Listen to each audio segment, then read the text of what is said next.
महाराष्ट्र राज्य बांधकाम कामगार फेडरेशनच्या वतीने काल आम्ही महाराष्ट्र राज्य इमारत व इतर बांधकाम कामगार कल्याणकारी मंडळाचे सचिव माननीय विवेक कुंभार साहेब यांना एक आमचं शिष्टमंडळ भेटलं।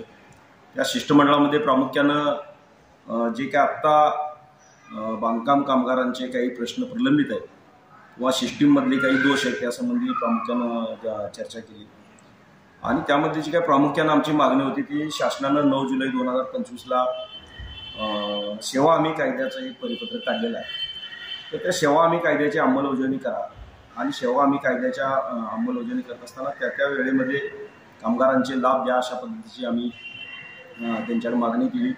तर त्यावरती माननीय विवेक कुंभार साहेब हे सकारात्मक भूमिका घेत मी लवकरच त्याची अंमलबजावणी करतो असं त्यांनी आमच्या शिष्टमंडळाला सांगितलं। खरं म्हणजे बांधकाम कामगारांचे नोंदणी नूतनीकरण जर पूर्ण असेल तर त्यांना मेडिक्लेम आणि बाकीच्या सगळ्या योजनांचा लाभ घ्यायचा किंवा घेता येतो आणि गेले काही महिने बांधकाम कामगारांचं नोंदणी आणि नूतनीकरणाच्या पावत्या निघत नसल्यामुळे बांधकाम कामगारांना एकाही योजनेचा लाभ घेता येतो। तर त्यासंबंधी सुद्धा सविस्तर चर्चा झाली, ती सुद्धा सकारात्मक चर्चा झाली आणि तात्काळ म्हणजे उद्यापासूनच त्या पावत्या सगळ्या आम्ही द्यायला सुरू करू अशा पद्धतीने सुद्धा सकारात्मक भूमिका माननीय विवेक कुंभार साहेब यांनी घेतली।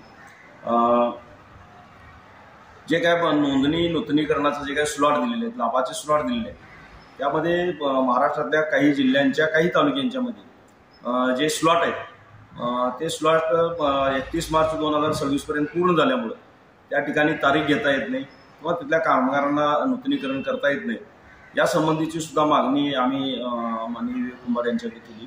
तर त्यावर सुद्धा त्यांनी ते जरा बघून घेतो आणि त्यासंबंधी सकारात्मक निर्णय घेऊ असं त्यांनी सांगितलं।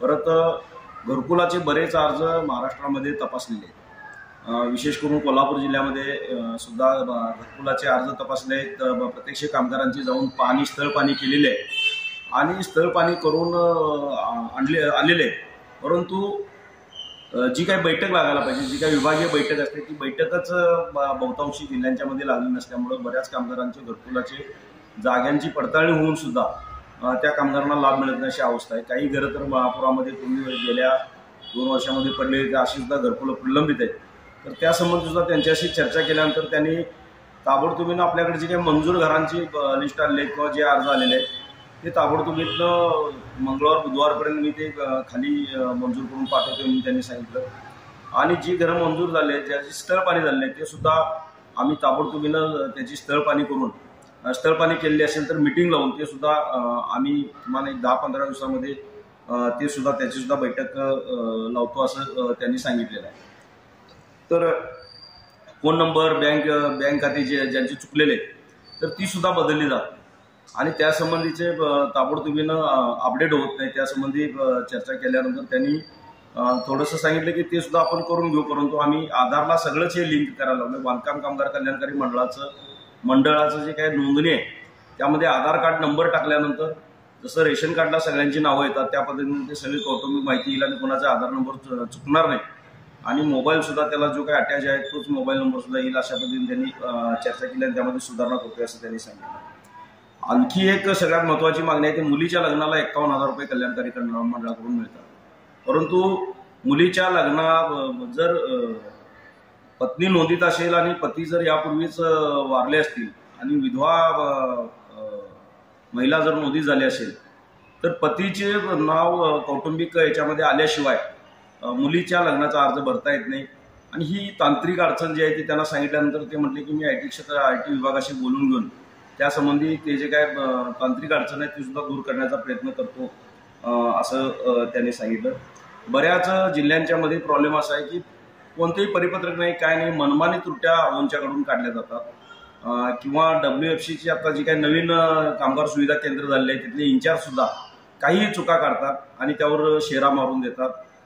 तर त्यासंबंधी सांगितल्यानंतर त्यांनी सांगितलं की आम्ही सगळ्यांना सूचना सक्त दिलेल्या आहेत की जे काही मंडळानं घालून दिलेले नियम आणि अटी आहेत त्याप्रमाणेच काम करा, त्याच्या पलीकडे जाऊन कोणी काम करू नका, चुकीच्या त्रुट्या काही काढू नका असे आदेश आम्ही यापूर्वी दिलेले आहेत आणि आता सुद्धा आम्ही देतो असं त्यांनी सांगितलं। सगळ्यात महत्त्वाची जी काय ती मेडिक्लेम योजना, त्या मेडिक्लेम योजनेसंबंधी सुद्धा आम्ही त्यांच्याशी चर्चा केली। मेडिक्लेम योजना पूर्ण क्षमतेने सुरू करा म्हणून सांगितलं। ज्या जिल्ह्यांच्यामध्ये हॉस्पिटल वाढलेले नाही त्या ठिकाणी आणखी काही हॉस्पिटल द्या असं त्यांना सांगितलं. तर त्यांनी सांगितलं तुम्ही हॉस्पिटल आम्हाला सुचवा, आम्ही ती द्यायचा प्रयत्न करू असं सांगितलं. आणि मी ती लवकरच आम्ही ते पूर्ण क्षमतेने सुरू करतो असं सांगितलं. काही त्यामधल्या सुद्धा तांत्रिक अडचणी आहेत त्या सुद्धा ताबडतोबीने दूर करतो असं सांगितलं. सगळ्यात महत्त्वाची जी मागणी आहे, जी आत्ता बांधकाम कामगार कल्याणकारी मंडळ जे आहे याचं राजकीयकरण होते की काय, अशी एक भीती सगळ्या कामगार संघटनांच्या समोर आहे. आणि त्यासंबंधी आता ज्या काही सहनियंत्रण समित्या, विभागीय समित्या आणि स्थानिक समित्या ज्या स्थापन करणार आहे त्याला सुद्धा आम्ही संघटना म्हणून त्या ठिकाणी विरोध करायचा प्रयत्न केला. आणि त्यांना आम्ही आमची गाऱ्हाणं सांगितली की जर विधानसभेचे सदस्य, आमदार यांच्याकडे जर तुम्ही नोंदणी, नूतनीकरण, लाभाच्या अर्ज मंजुरीच्या जर याद्या दिल्या तर ते एकतर्फी त्यामधले मंजूर करतात. आणि दुसऱ्या बाजूला विरोधकांचे किंवा विरोधी बाजूचे जे काही कामगार आहेत अशांचे ते अर्ज नामंजूर करतील अशी एक भीती आम्हाला वाटते. तर त्यासंबंधी त्यांनी सांगितलं आणि त्यामुळे आम्ही सांगितलं की त्याची अंमलबजावणी ताबडतोब करू नका. तर ते म्हटले की त्याचा उलट कामगारांना फायदा होईल वगैरे असं त्यांनी सांगितलं. पण तरी पण आम्ही त्यांना सांगितलं की आमचा ह्या सगळ्या समितींना विरोध आहे. अशा पद्धतीची मागणी आम्ही केली. एकूणच चर्चा झाल्या त्या सकारात्मक चर्चा झालेल्या आहेत. आणि या चर्चा सकारात्मक जरी असल्या तरी त्या काही दिवसामध्ये यामध्ये यासंबंधी सकारात्मक ज्या चर्चा झाल्या त्याची अंमलबजावणी न झाल्यास महाराष्ट्र राज्य फेडरेशनची तात्काळ बैठक घेऊन दिवाळीच्या पूर्वी एक आंदोलनसुद्धा करण्याचा निर्णय आम्ही बाहेर आल्यानंतर आमच्या काही प्रमुख कार्यकर्त्यांनी त्या ठिकाणी घेतलेला आहे. आणि त्याची तयारीसुद्धा आम्ही सुरू करतोय. तर या ठिकाणी माझी सर्व महाराष्ट्रातल्या बांधकाम कामगारांना विनंती आहे की ताबडतोबीनं आपण जर एजंट आणि बाकीच्या यांच्याकडे जाऊन नोंदणी, नूतनीकरण करत असाल, लाभाचे अर्ज भरून त्या ठिकाणी एजंटगिरीला आर्थिक बळ देत असाल तर ते ताबडतोबीने थांबवावं. ज्या लढाऊ संघटना आहेत त्या संघटनांच्याकडे जावं, संघटनेला बळ द्यायचा प्रयत्न करावा, एवढं मी या निमित्तानं सर्व कामगारांना सांगू इच्छितो.